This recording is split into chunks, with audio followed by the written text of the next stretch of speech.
Hello everyone, welcome or welcome back to my YouTube channel. Thank you so much for clicking on today's video. I present to you today a recipe on how to make cinnamon mandazi, so please stay tuned. Let me know what you think about this recipe on the comment section and feel free to ask anything and I'll be able to respond. So let me show you our ingredients of today. We have sugar, we have eggs, milk, cinnamon itself, some pieces of lime, margarine, and flour itself. So let's dive into the process. We also have baking powder. Yeah, for me, I usually don't love the self-raising flour. Sometimes they tend to over measure the baking powder and it ends up turning so hard. So for me, I just love starting everything from scratch. That's why you can see baking powder over here. So let's get into the process. First thing for me, my norm, I usually start with the dry ingredients first. So I'll go in with 2 teaspoons of cinnamon, then I'll grate some lemon zest. Okay, make sure you grate the hard part, the outer core. Don't grate the juicy or the fleshy part, just grate off the skin. And then I'm gonna go in with baking powder, 2 tablespoons. Then I'll add in sugar, margarine, then make sure I cram everything very well.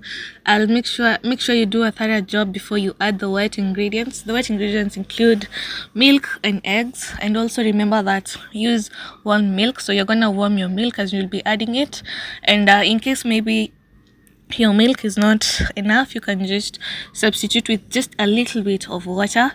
Next thing, I'm going in with a pinch of salt. I've already added in my sugar. Here is my lemon zest. Yeah, so after that, I will follow in with the margarine. Yeah, margarine can be optional, but just try and use it. So let me mix everything up and then I'll see you in a bit. So here are my eggs. Make sure you whisk your eggs thoroughly because there are some people who just don't love the smell of egg or that raw taste of egg. So make sure you whisk it or beat it thoroughly so that you cannot make your guests or your customers uncomfortable. Yes, so for me, I've done a very thorough job on my eggs. They look milky and that's a sign that you have done a good job.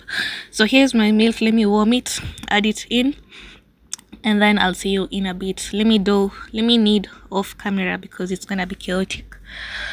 Okay, now here goes our dough. Very, very shiny, very, very beautiful. So we are gonna cover it and let it rest for about 30 minutes. If you're not that busy, you can let it rest for 45 minutes.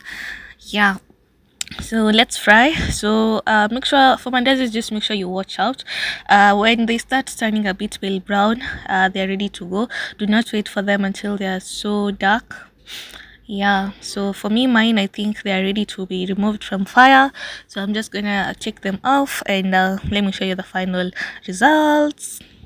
Voila, here you go. Those are my mandazis. I'm telling you, the smell in this house, the aroma, it is so amazing. So yeah, I hope you enjoyed. Later in the afternoon, I headed out to the supermarket.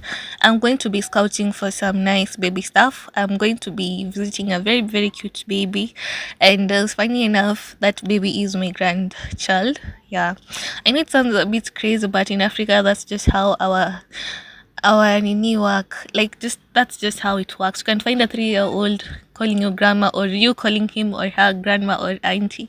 So yeah, it's just complicated here in Africa, but we just love it that way. So let us know, if you're not from Africa, how it works for you people over there. So I was just taking time to admire a few stuff here, and I was just fingers crossed because I'm not sure if I'll be able to get really what I want. I'm looking for something warm for a very nice small little baby. Yeah, so either a shawl or a romper or any suit, baby suit. But unfortunately, the shawls here were too light, and the sheets, and also the suits were also very light. These ones over here, they're not just quality, and I really need something warm for a baby, for a newborn. Yeah, so they have some really nice clothes, some nice designers, but the prices are just something else. Yeah, actually, I've never bought clothes in a supermarket, but today it was really last minute, and I just had to try. At least I see if I'll be able to get what I'm looking for. So yeah, they have some nice menwear, They have some amazing reflectors, some very heavy sweaters, some nice travel bags, school bags, nightwear, everything. Yeah. So if you are rich, come here. Look at this amazing cargo. Oh my god, it's beautiful, but the price, it's a no goes on. Yeah, they also have some nice shoes. Yeah, in the supermarket you can just be able to find almost everything. So unfortunately, so far I've not yet gotten what I need, and I really don't know if I'll be able to get it. So I'll give you an update in case I will be able to get what I was going to get to buy. Yeah, I saw these two shoes over here, and I was like, maybe I should settle for this. And then I'm like, nah, let me just give the baby something just quality, just like a romper. I'll buy the shoes later.